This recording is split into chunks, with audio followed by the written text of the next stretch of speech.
The national government has formed a task force that will focus on mitigating the impact of El Nino later this year. Meanwhile, the National Water Resources Board has agreed to hike water allocation in Metro Manila to help ease interruptions in several areas. Authorities have lodged a massive manhunt on former Bucor Chief Gerald Bantag and his deputy Ricardo Zulueta. The two are facing complaints for the murder of broadcaster Percy Lapid and the alleged middleman June Villamor. And the country welcomes a new batch of lawyers. We'll get to know 2022 bar top-notcher Czar Matthew Dayday later on in the program.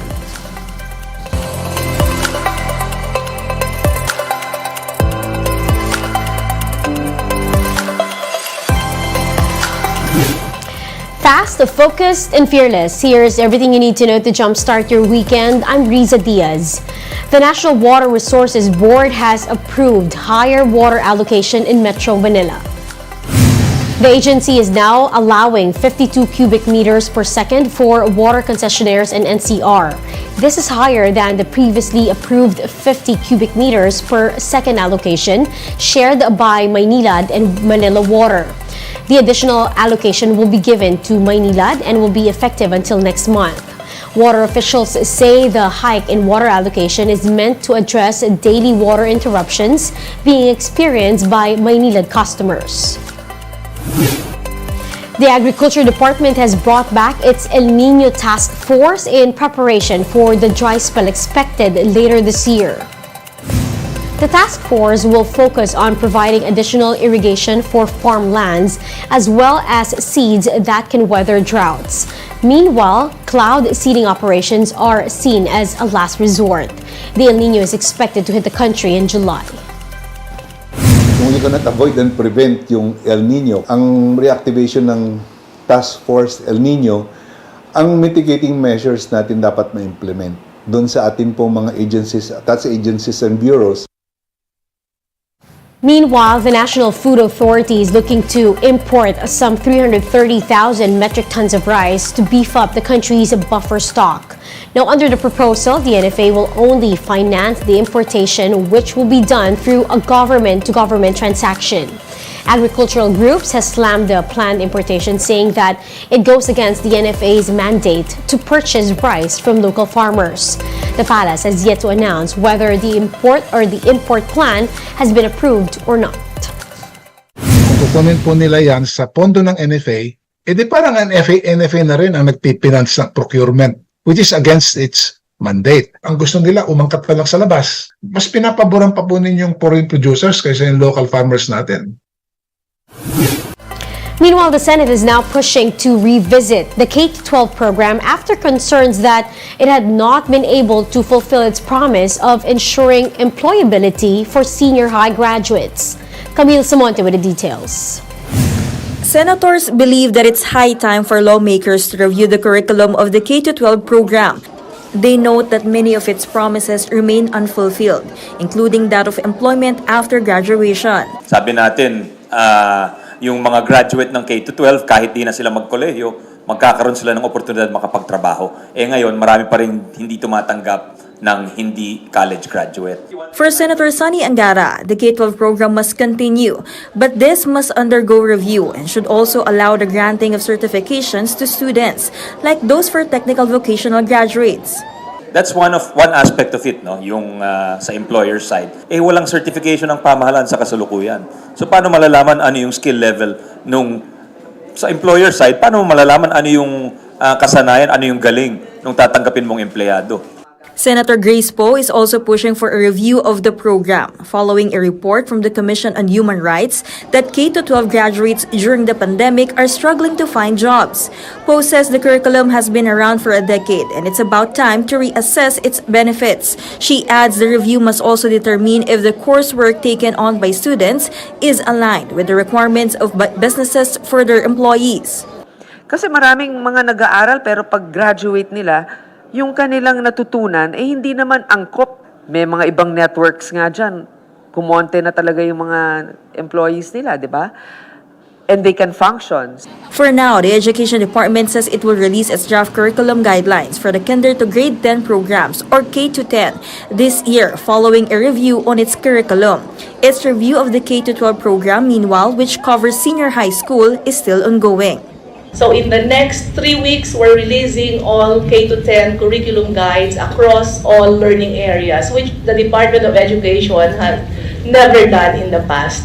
So we want the public, the academe, organizations to look at our curriculum before we finalize them. We don't want a DepEd curriculum. We want a Philippine curriculum that the public trusts. For News 5, Camille Samonte, We Are One News. We'll be back with more stories after the break. Keep it here on One News.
You're still watching One News Now. I'm Riza Diaz.